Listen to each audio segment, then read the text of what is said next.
네, 안녕하세요. 심학사 인사드리겠습니다. 2021년 8월 22일 일요일입니다.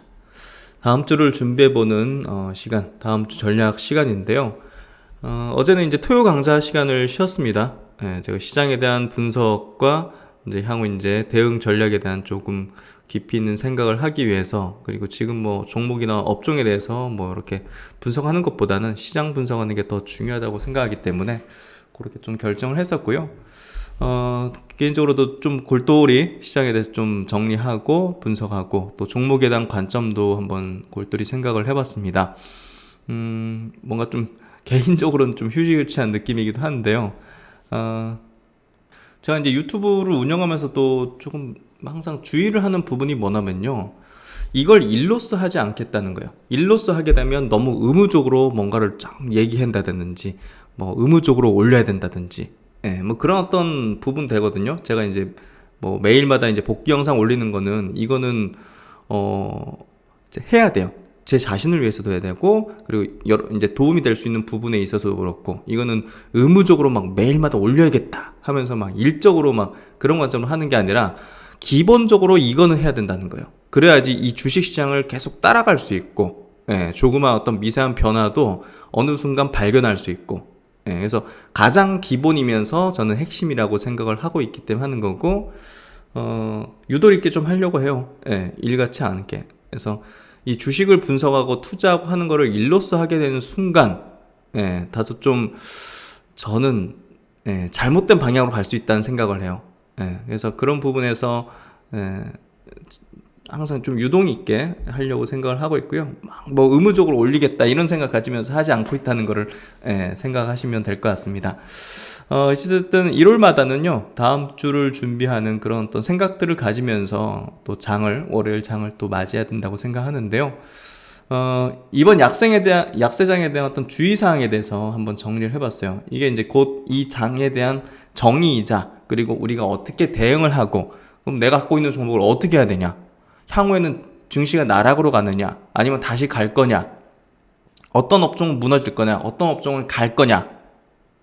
2009년, 10년, 11년도, 그리고 그때 고점을 좀 찍으면서 시장이 테이퍼링 얘기 나오면서, 그리고 뭐 여러 가지 어떤 뭐 그때 유럽발 금융위기 막 이런 거 있으면서 2011년도 이제 밑으로 내리꽂아졌고, 다시 그게 또 회복되는 과정 속 어떤 업종은 가고 어떤 업종은 무너지고 하는 게 있었거든요. 그러니까 그때랑 좀 흡사한 어떤 부분들이 있고요. 그래서 그런 거에 의거해서 굉장히 큰 그림의 어떤 메커니즘에 대한 생각들을 좀 했어요. 그래서 저도 업종과 종목에 대해서 다 좀 결정을 했고, 그런 부분을 좀 얘기를 좀 드리도록 하겠습니다. 그리고 이제 한국 같은 경우 CDS 프리미엄이라고 시스템 리스크죠. 시장 전체 어떤 리스크적인 측면에서는 변화 없어요. 시스템 리스크가 발동된 게 아니라는 거죠. 그래서 지금 약세장에 대해서 너무 절망적인 부정적인 어떤 관점으로 가질 필요가 없고 가져서 안 된다는 겁니다.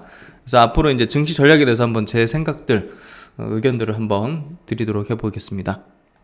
우선 이제 금요일 날 마감한 미국 시장부터 한번 체크를 해드리죠. 미국 시장이 이제 올랐습니다. 나스닥이 1.1%, S&P 500 지수가 0.8%, 다우가 0.65%, 3대 지수 모두 이제 적지 않게 올랐습니다.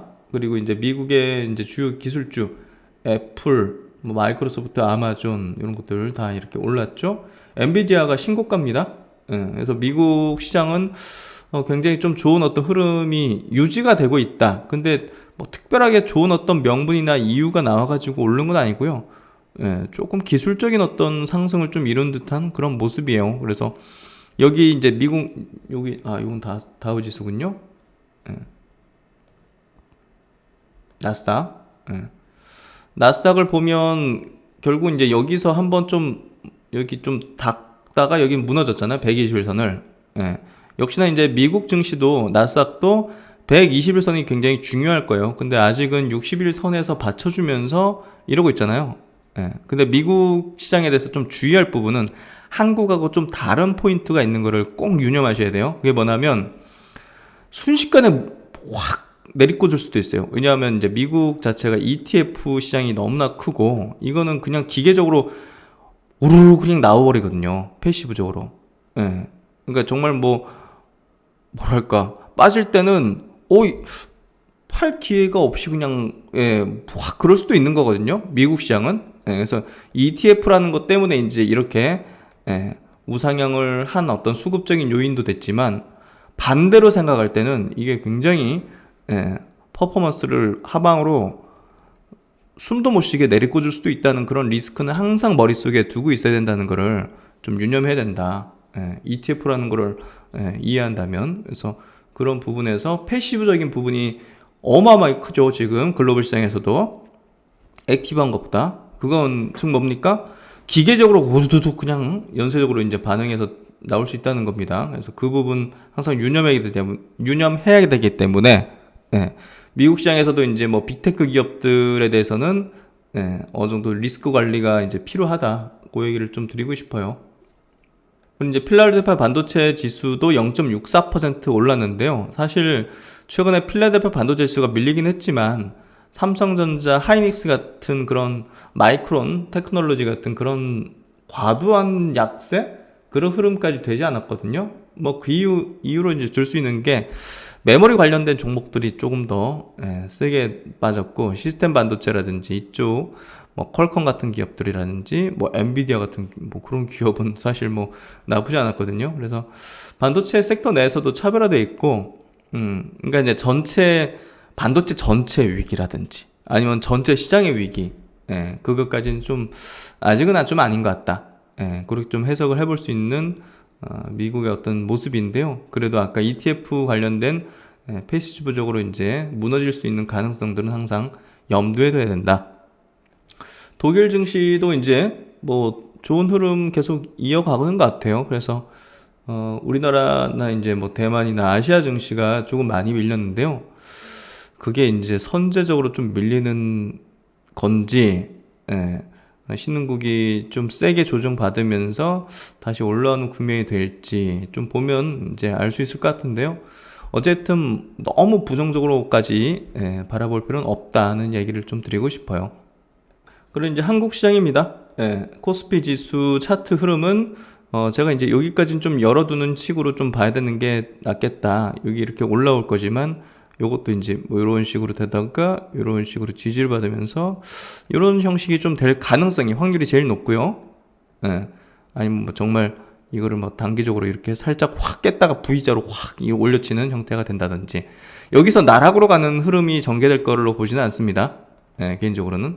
그래서 어떤 상황도 발생할 수 있긴 하지만 최근에 어떤 흐름은 좀 패닉셀이 어느 정도 신용 반대 매매라든지 이런 것들이 좀 작용되면서 낙폭을 좀 크게 만든 것 같고 여기까지 좀 열어두되 너무 절망할 필요는 없다는 얘기를 드리고 싶어요. 코스닥 같은 경우도 와우 진짜 막 무섭게 코로나 이후로 이제 가장 무섭게 뭐 요때도 좀 무섭긴 했죠.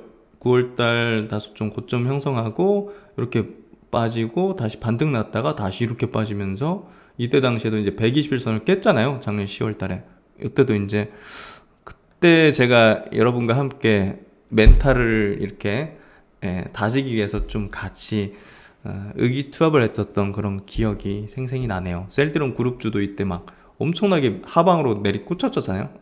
그때 아니다 버텨야 된다는 얘기를 참 드리면서 저도 그렇고 여러분도 같이 좀 힘을 냈던 그런 시기 약 1년 전에 그 시기가 떠오르네요. 그리고 이제 올라왔는데 지금은 그때보다는 뭐랄까 조금은 많이 올라와 있는 상태잖아요.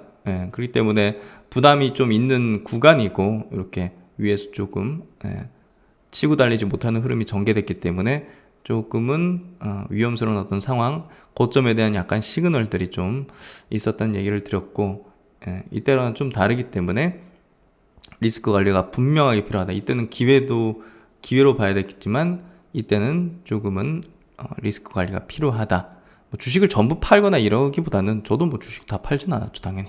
그래서 어느 정도 좀 섹터별 이제 로테이션, 어떤 건 이제 팔아야겠고 섹터 중에서 대표적인 경우는 2차 전지를 팔아야 된다는 얘기를 드렸죠. 그리고 이제 다른 쪽은 사야 된다. 다른 쪽은 기회로서 좀 보면서 향후에 사이클을 좀 노려야 된다. 저는 그 생각에 대한 정리를 이번 주말에 조금 확고하게 좀 만든 것 같아요. 그러면 이제 뭐 내용 들어가기 전에 간략하게 좀 코로나 상황을 좀 보도록 할게요. 코로나 상황이 지금 2,000명에서는 좀 떨어져서 어제 일자로 1,600명 정도 되고 있어요. 그래도 이제 한두 달 전보다는 확실히 많은 수준이 계속 유지되고 있기 때문에 좀 심각한 흐름이 전개되는데 치명률은 좀 낮아졌다고 하죠. 사망률이라든지 중증으로 가는 확률 자체는 많이 낮아졌고 또 거기에 이제 레키로나가 좀 영향을 미쳤을 거라고 좀 예상은 해볼 수 있고 그 정도. 그리고 이제 세계 현황 보면 지금 미국 같은 경우도 델타 변이가 좀 심각해요. 뭐 사망자가 뭐 1,000명 나오고 뭐 이런 얘기가 나오면서 경기의 어떤 회복이 조금 둔화될 수 있는 가능성들이 지금 뭐 얘기를 하는 것 같은데 그래도 이제 신규 확진자가 과거 대비는 많이 줄었습니다. 그래서 너무 이제 델타 변이에 의해서 경기 사이클이나 이런 부분이 부정적인 뭐 그런 영향까지 되진 않을 것 같아요. 인도 3만 명, 브라질 2만 8천 명. 저는 이제 영국 그 프리미어 리그를 좀 즐겨 보는데 저 손흥민 나오는 그 팀 이제 항상 보는데 마스크 안 쓰고 관중들이 꽉 차가지고 응원하고 있더라고요. 그래서 깜짝 놀랐어요. 야, 영국은 그냥 여기 있네요. 위드 코로나. 그냥 이제 접종률 높여가지고 그냥 코로나랑 같이 그냥, 그러면 이제 치명률이 굉장히 낮고 독감보다 낫다고 하거든요. 그래서 그걸 선택한 것 같고 우리나라도 이제 그거에 대한 어떤 고민들을 정부도 하기 시작하는 것 같아요. 그래서 9월달, 10월달 뭐 그런 얘기가 있죠. 정부도. 그래서 전 세계는 지금 확진자가 과거 대비는 이제 많이 줄어들었지만 그래도 최근에 델타 변이 때문에 좀 늘어난다. 근데 국가별로는 그냥 코로나랑 같이 그냥 뭐 같이 가는 걸 선택하는 국가들도 좀 늘어나고 있는 것 같다. 그렇게 좀 보면 될 것 같고요. 그래서 오늘도 이제 거리두기 4단계가 이제 2주 연장됐습니다. 그래서 참 거리는 한산하죠. 뭐 6시 이후에는 3인 이상 모임이 금지니까요. 그냥 아무도 못 만나는 거죠. 그냥 2명이서 이렇게 만나는 거밖에 되진 않는 뭐 그런 어떤 상황이 지금 이어지고 있습니다. 그리고 이제 정부가 9월 말에서 10월 초에 위드 코로나를 검토한다. 싱가포르에서 해법을 찾나는 제목의 이제 기사인데요. 싱가포르 1차 접종률이 70%대 위드 코로나 선언을 하면서 접종률을 높이고 백신 접종률을 높이고 방역 단계를 단계적으로 풀었더니 치명률이 독감보다 뚝 떨어지더라. 그러면 이거 뭐 휴를 뭐 할 필요가 있느냐 그렇게 그 얘기죠. 그래서 한국도 지금 검토를 한다는 부분 이런 부분에서 볼 때는 컨택 관련주들 있죠. 그런 쪽들이 이번 시장 조정 구간에서 저점을 형성하게 된다면 점진적인 상승을 해볼 수도 있는 그런 구간이 될 수도 있을 것 같아요. 근데 뭐 그 중에서는 당연히 승자의 독식, 각 분야별로의 어떤 1등 기업만이 어떻게 보면 좀 투자 매력도가 있겠죠. 뭐 항공 쪽에서 1위, 여행 쪽에서 1위, 호텔 레저 1위, 뭐 이런 거, 면세점 1위, 뭐 이런 쪽. 그런 거는 한번 고민해 볼 필요 있을 것 같고요. 지난주 치명률 0.05%, 누적 0.1%, 싱가포르의 코로나19 치명률이 독감 수준 아래로 떨어졌다.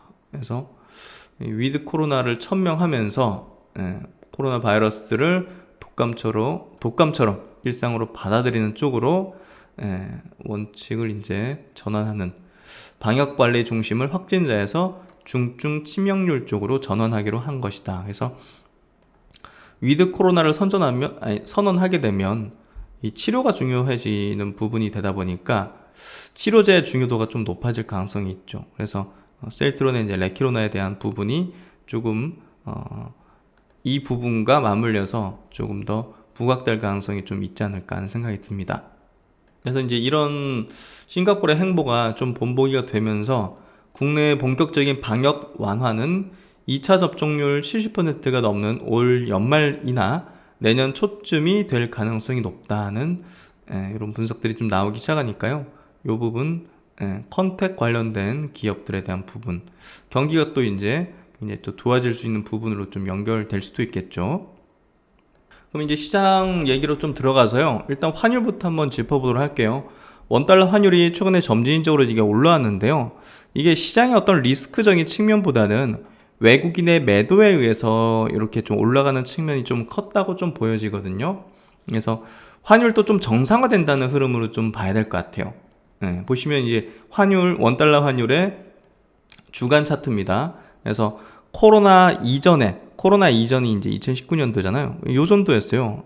1200원 내외 정도. 1175원, 1200원 내외 정도였는데, 코로나 때 시장 리스크 발동되면서 거의 뭐 1300원 부근까지 갔는데, 그 뒤로 푹 빠졌죠. 1000원, 1070원? 이렇게.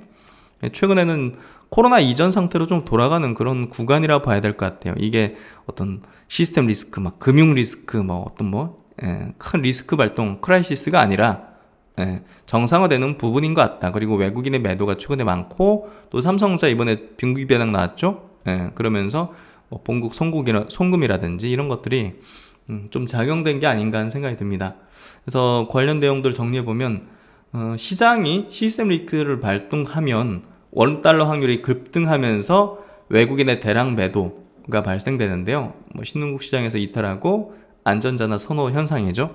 근데 현재 이제 외국인들의 대량 매도는요, 테이퍼링에 대한 어떤 선제적인 수급이라든지 반도체 수급, 그리고 신흥국에 대한 수급이 작용하면서 원달러 환율이 상승하는 정도의 어떤 흐름이 아닌가 싶습니다. 그래서 시스템 리스크는 아니라는 점, 그리고 CDS 프리미엄이 잠잠한 것, 이번 약세는 시장 붕괴가 아닌 다소 센 조정 약세 국면이라는 거, 이렇게 좀 저는 정의를 좀 내리고 있고요. 이런 이제 큰 전제 하에서 이제 전략들을 만들어 나가야 되겠죠.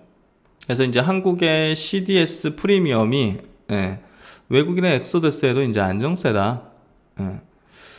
국내 주식시장에서 외국인 자금이 썰물처럼 빠지는 상황이 전개되고 있으나 한국 신용 위험을 반영한 신용부도 스왑 프리미엄은 꿈쩍 않고 있다.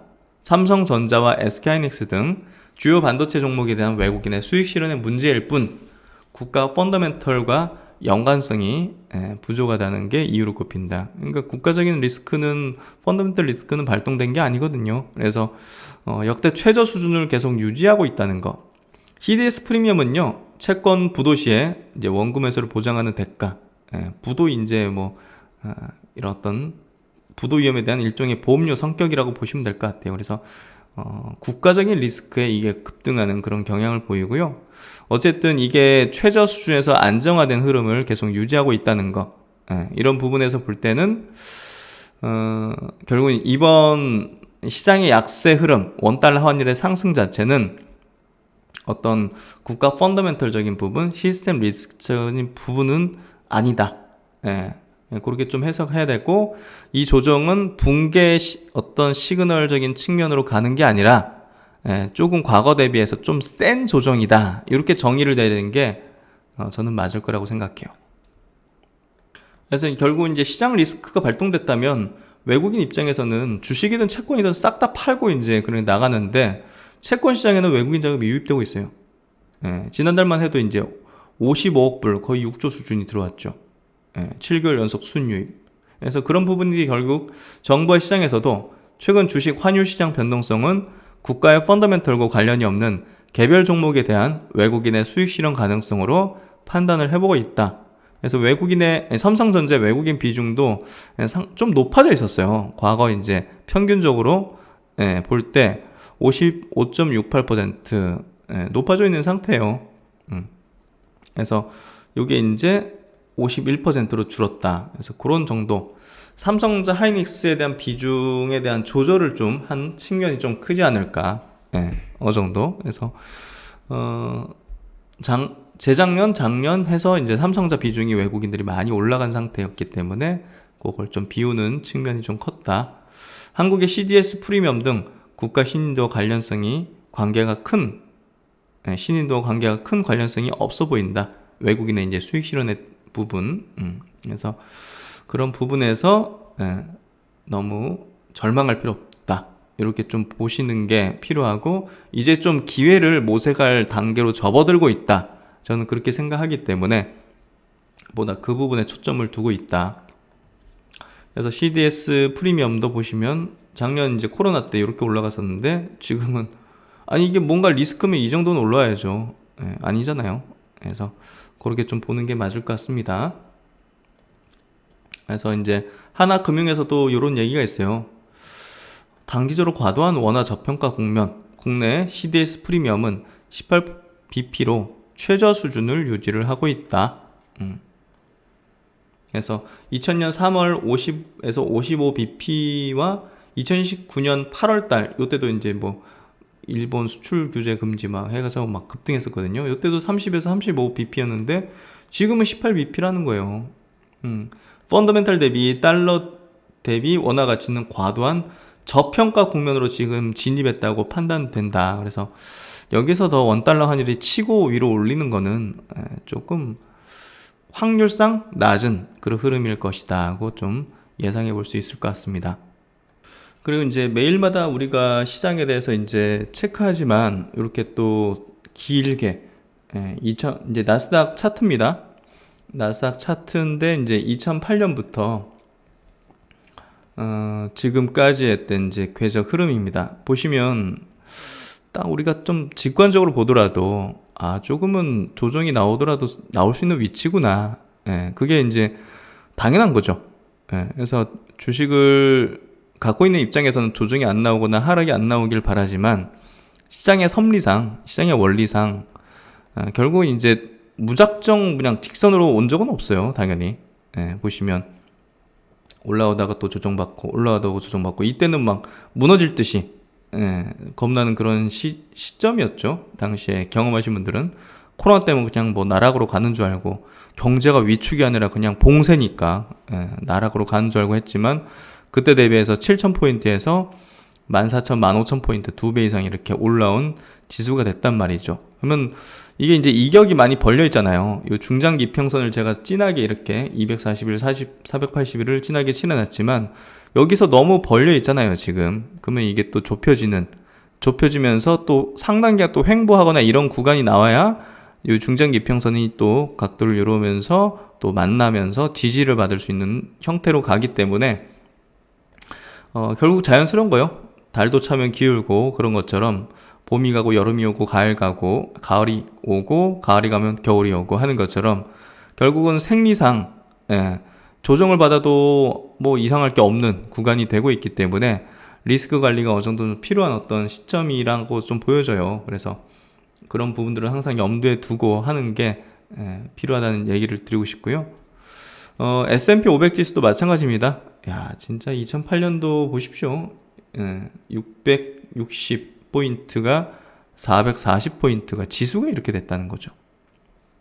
지수가 이렇게 올라올 동안도 뭐 이렇게 또 조정을 또 세게 받고 이런 시점 코로나 때는 이렇게 또 날아가는 듯 했고 이게 많이 벌려져 있는 상태니까 조정이 언제 나와도 이상할 것도 없고 조정이 나와도 받아들이면서 거기에 따른 또 순응을 하고 시장은 뭐 분명 차익 실현의 어떤 관점이라든지 그런 것들이 나올 수도 있는 시점이다. 다우지수도 마찬가지로.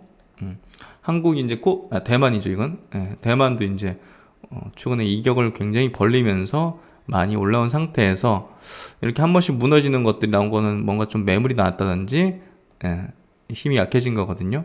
매물화 되는 거죠. 맞았다가. 그래서 대만도 그렇고 또 한국 증시도 조금 조정을 받을 수 있는 충분한 이격이 벌려져 있고 위치에 봉착해 있다.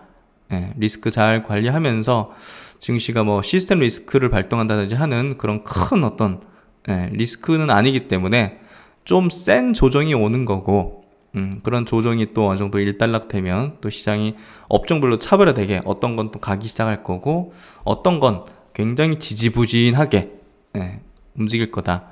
2013년도, 2015년도까지 이때 이제 사실 시장이 어느 정도 피크를 찍듯하면서 이렇게 좀 꺾이는 흐름 속에서 테이퍼링 얘기 나왔는데 시행되고 나서도 미국 시장도 굉장히 올랐고 우리나라 시장도 이때는 뭐 조선업종 뭐 이런 것들은 안 좋았어요. 근데 소비재 업종들, 경기가 이제 회복되고 금리가 인상 기조가고 인플레 관련주들, 또 어떤 뭐 내구재 쪽이 아니라 자동차나 뭐 컴퓨터 이런 내구재가 아니라 이제 뭐 소비재 같은 경우 필수 소비재라든지 이런 것들. 그래서 뭐 이때 막 음식료 업종들 엄청나게 급등했고요. 리모델링 관련주들 막 폭등하고 막 그때 당시에 화장품 관련주들 중국이 막 화장품 엄청 쓸어 담으면서 화장품주들 바이오 섹터, 제약 바이오 섹터 부흥하고. 그래서 업종별로 달라졌죠.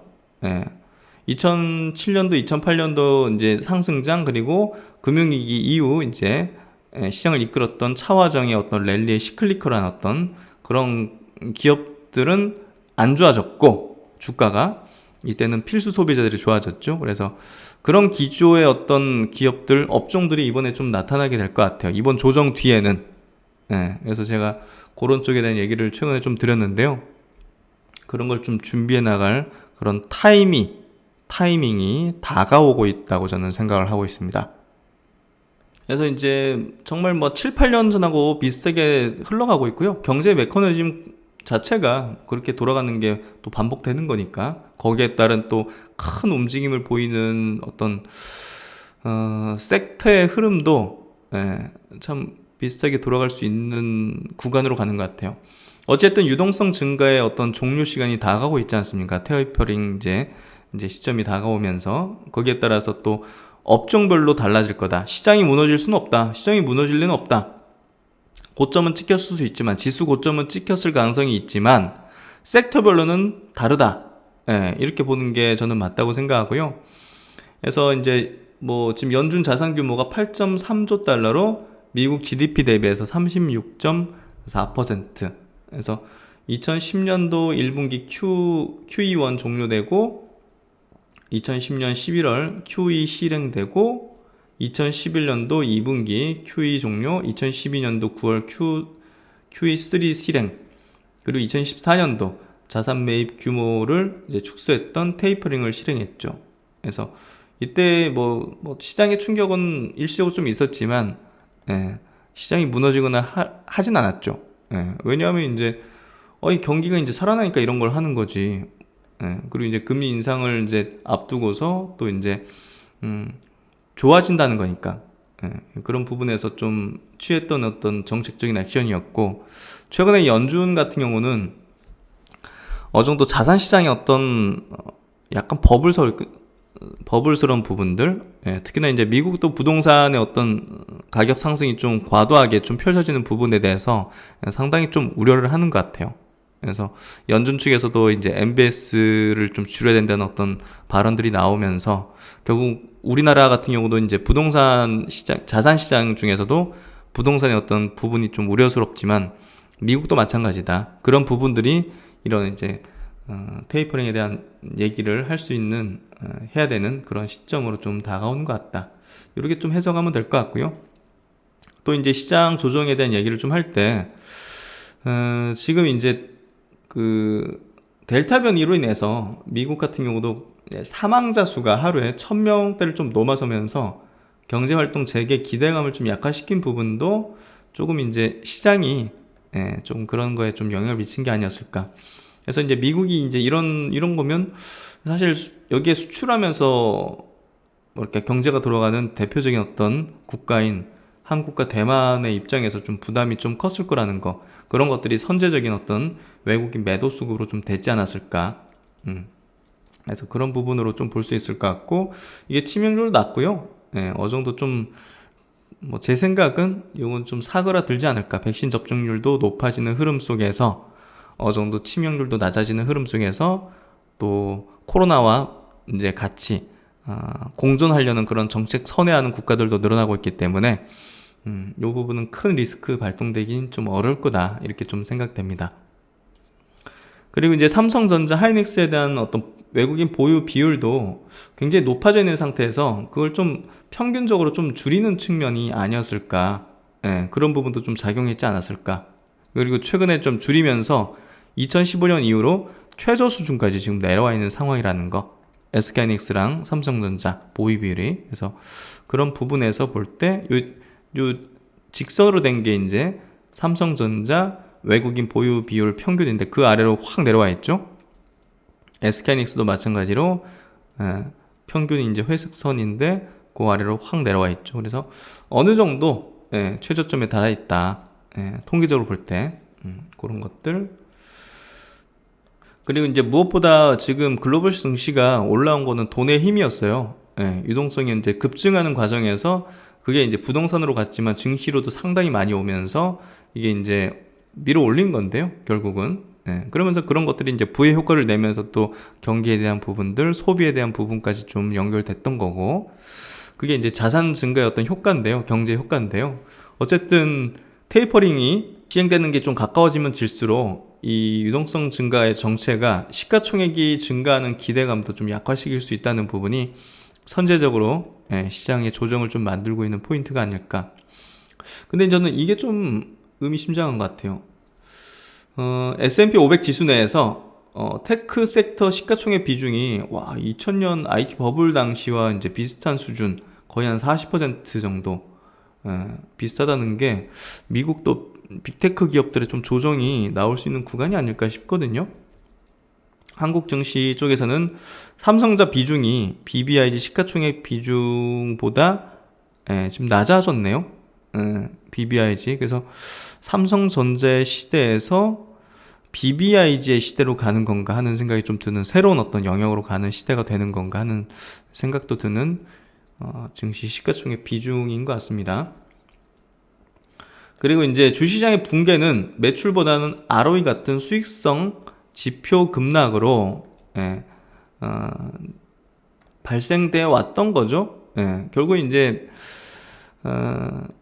어떤 섹터가 여기 이제 철강 업종 ROE, 자동차 업종 ROE 피크 찍고 내려가는 건데 결국 사이클이죠. 경쟁자 출현 내지는 사이클, 그런 투자들 이런 것들이 이제 이익률이 이제 줄어드는 그런 정점을 찍었던 시점에서 이제 넘어가는 거죠. 그래서 그런 부분인데 이건 좀 시클리컬한 거에 해당되는 내용 같아요. 뭐 빅테크 기업들이 뭐 ROE가 이제 줄어들 부분들은 좀 뭐랄까 좀 아니죠. 네이버 카카오도 마찬가지고 그런 부분에서 과거에는 이제 그런 어떤 금융위기 이후 주도주였던 뭐 이런 것들이 조금 ROE가 하락 전환하면서 주도주가 좀 종료됐다. 그래서 이런 것들도 과거에 있었기 때문에 그냥 알고 있으면 될 것 같고요. 또 이제 삼성증권에서 나온 리포트도 한번 체크해보죠. 환율 안정이 좀 우선이다. 환율 부분이 좀 하향 안정화돼야 돼. 외국인의 좀 매도 부분이 약화될 수 있다는 얘기를 좀 하는 것 같고, 여기서는 조금 투자 아이디어를 이렇게 좀 압축해서 제시를 하고 있어요. 모빌리티 쪽, 그리고 바이오 게임 쪽, 경기 민감 가치주 쪽에서 종목은 삼성 SDI, 기아, LG전자, 에코프로비엠, SKC, 삼성바이오로직스, NC소프트, 포스코, 삼성물산, 이마트. NC는 이제 신규네요. 그래서 이렇게 좀 제시를 하고 있고, 반등의 트리거 한번 보죠. 반등의 트리거는 첫 번째 환율 수급이 안정돼야 된다. 그래야 이제 외국인 매도가 좀 잦아드니까. 경기 둔화 우려가 완화돼야 된다. 그리고 델타 변이 확산이 진정돼야 된다. 그래서 좀 뭐 이런 것들 나타나면 뭐 반등 트리거 될 수 있겠죠. 그리고 이제 이베스트에서 나온 이제 보고서도 한번 체크해 볼게요. 여기 이제 채권 담당 매니저신데 2011년도, 2013년도 이제 FMC 의사록 이제 통화정책 성명문 분석을 해가지고 이 방대한 자료들을 다 분석을 하셨겠네요. 시간 많이 들이셨을 텐데 어쨌든 이제 예상을 해볼 수 있는 것들에 대해서 시기라든지 이런 것들을 좀 전망을 해보신 것 같아요. 어쨌든 연준의 테이퍼링을 향한 주사위는 던져졌잖아요. 그래서 이게 시장에 엄청난 충격을 주지는 않을 겁니다. 이미 던져졌잖아요. 알고 우리도. 그래서 그게 오히려 이제 확정되는 시점에서는 증시가 좀 반전될 가능성이라든지 그런 부분이 크다. 연준의 테이퍼링은 리스크가 아닙니다. 이미 이제 리스크는 아니에요. 그래서 2013년도, 14년도에도 테이퍼링을 하는데 미국 시장은 여기 보십시오. 나스닥 주구장창 상승하잖아요. 일시적으로는 뭐 이렇게 뭐 뭐 조정 이런 과정이 있었죠. 예, 하지만 이렇게 테이퍼링 하니까 시장이 끝장난다. 예, 그건 잘못된 생각입니다. 우리나라 시장 같은 경우도 예, 뭐 미국 테이퍼링에 의해서 시장이 이제 뭐 출렁거리긴 했지만 횡보장세가 이제 됐었죠. 이 횡보장세 2013년, 14년도, 2015년도 이 횡보장세 속에서 굉장한 그 5배, 10배씩 올라간 종목들이 굉장히 즐비했어요. 예, 그게 이제 소비재 업종이었거든요. 예, 그래서 뭐 바이오든 화장품이든 뭐 음식료 쪽이든 리모델링 관련주였든 예, 그런 쪽은 막 5배, 10배, 20배, 30배씩 간 종목들이 많거든요. 지수는 횡보했는데 그러니까 앞으로는 업종별 종목별 대응이에요. 예, 그렇게 보셔야 돼요. 그래서 2013년도, 14년도 테이퍼링이 되던 그 시기에 우리나라 증시는 이렇게 박스피였지만 삼성전자, LG전자, 삼성전기, 뭐 하이닉스 박스권에 돌고 또 이제 뭐 현대중공업, 포스코 이런 것들 그때 당시에 하락하고 현대차, 기아차, 모비스 하락하고 했지만 반면에 다른 업종은 폭발적으로 상승을 했다는 거죠. 예, 그걸 우리가 명확하게 이해를 해야 되고 지금의 시점에서의 증시 전략도 뭔가 굉장히 큰 변화가 이 시장 그 뭐랄까 빙산의 이제 그 수면 아래에서 활발하게 전개되고 있을 거라는 거죠. 우리는 이제 그런 것들을 발견하고 그런 쪽으로 이제 어떤 포트폴리오 스위칭을 하면서 시장 대비 초과적인 어떤 수익률을 내기 위해서 노력을 해야겠죠. 그래서 이베스트에서 예상하는 거는 이제 결국 테이퍼링을 시작하기 위해서 남은 하나는 고용시장에 대한 조건 달성이다. 그래서 연준의 목표 중에서 인플레이션은 실질적인 추가 진전 기준을 충족했지만 고용시장은 충족하지 못했다는 평가를 받았다. 그래서 7월 정도에 고용 증가세가 1, 2개월 지속이 된다면 고용시장에 대한 상당한 추가 진정 기준에 달성할 수 있다고 막 지역 여는 총재들이 발언을 했고요. 그런 부분에 의거해서 이베스트에서 볼 때는 11월 FMC에서 실제 테이퍼링 규모와 시작 일자를 발표할 것으로 전망을 해본다고 합니다. 의견이에요. 이때 됩니다. 이게 아니라 과거 이제 10년 전 케이스를 분석을 해보니까 이렇게 될 것 같다는 전망을 하고 있고요. 한번 참고해 보시면 될 것 같습니다. 그래서 이제 이번 약세장 흐름 속 제가 생각하는 견해에 대한 의견에 대한 정리를 한번 해봤는데요. 이번 약세장에서 좀 주의할 부분이 있습니다. 이번 약세 흐름 속에서 주의해야 할 점은 공포에 의한 투매를 해서는 안 된다는 점입니다. 뭐 지금 시점부터는 사실 매도하는 건 실익이 없어요. 이미 이제 뭐 7월 말에 이렇게 제가 좀 의견을 드렸을 때 현금화하거나 매도를 했던 분들은 모르겠지만 지금 시점에서는 뭐 이거는 뭐 매도할 타이밍이 지나버렸죠. 그래서 공포에 의해서 투매를 해서는 안 된다는 점. 지금 패닉셀, 뭐 레버리지 물량들이 좀 다소 나오는 것 같거든요. 그런 것들이 장막판에 이제 지수를 더 내리는 그런 형태가 되고 있고요. 아직 완벽한 단기 저점을 확인했다 볼 수는 없지만 거기에 좀 다가가고 있는 거는 좀 맞는 것 같습니다. 작년 코로나 사태와 같은 비상사태 위기가 아니기 때문에 증시 자체 붕괴 내지는 크라이시스, 어떤 시스템 리스크적인 부분이 아니라는 점을 좀 이해할 필요가 있고요. 지수 어느 선에서는 지지를 받고 박스 횡보의 영역으로 갈 가능성이 높다고 생각해요. 그래서 이제 요 전략으로 선회를 해야 됩니다. 박스 횡보의 영역으로 갈 것 같다는 부분에서 2013년도 14년도 코스피가 박스피였죠. 그때 어떤 업종의 종목들은 막 5배, 10배씩 치고 달렸지만 어떤 업종의 종목들은 20%, 30% 반토막씩 나는 조선주 그때 당시 막 반토막 나고 난리도 아니었어요. 그래서 그런 것들을 좀 우리가 명확하게 봐야 된다. 성급하게 감정상 갖고 있는 주식을 전부 내던지는 그런 우를 범해서는 안 된다. 매도의 기회를 주거나 정말 좋은 종목군에 저가의 매수 기회 역시 줄 것이라고 생각을 하고 있습니다. 그런 것들을 좀 정리하고 있고요. 향후 경기가 살아나는 것의 신호가 테이퍼링으로 앞으로 시장 조정 후에는 어떤 업종은 치고 나가는 흐름이 전개될 걸로 판단됩니다. 2013년 이후 필수 소비재가 강세를 보였던 부분, 시클리컬은 약세를 보였던 부분을 우리가 기억할 필요가 있고요. 뭐 똑같이 된다 그런 건 아니지만 업종별로 분명 차별화되는 흐름이 전개될 겁니다. 그래서 시장의 붕괴, 뭐 2008년 금융위기, 코로나19 사태 패턴은 아니고요. 조정 장세로 들어간다고 보는 것이 맞다. 근데 이제 이 조정이 한 달일지요, 두 달일지, 6개월일지 모르는 것이 이제 시장 전략에서 어려운 부분인데요. 횡보 장세로 들어갈 가능성이 높다고 판단되는데 그 이유는 앞선 내용과 좀 반복되는데, 향후 테이퍼링, 금리 인상의 기조로 간다는 건 경기가 좋아진다는 전제로 행해지는 정책이기 때문에 시장은 횡보 박스장 내지는 조정 뒤에 약한 상승 파동의 장세 가능성이 있다고 봅니다. 경제는 지속 성장하고요. 주시장도 장기적으로 우상향하는 것이 자본주의의 섭리입니다. 주시장에 대해서 장기적인 낙관론을 가지는 것이 수익을 내는 데 도움이 돼 있고요. 그런 관점으로 바라봐야 주식시장에서 꾸준한 수익을 낼 수가 있습니다. 다만 이제 주식시장에서 긴 호흡으로 보는 종목과 배틀을 다소 짧게 잡으면서 접근하는 종목을 분류해서 접근을 해야 되는 그런 장세로 들어간다, 이렇게 봐야 될 것 같고요. 2, 3년은 이런 어떤 조정의 흐름, 박스 횡보의 어떤 흐름이 들어가는 걸로 봐야 되고요.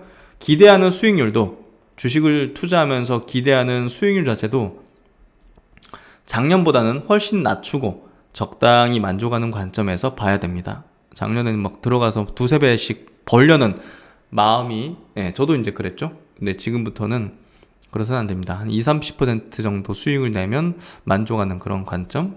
그래서 연간 20-30% 정도 계좌 전략, 계좌 전체의 기준입니다.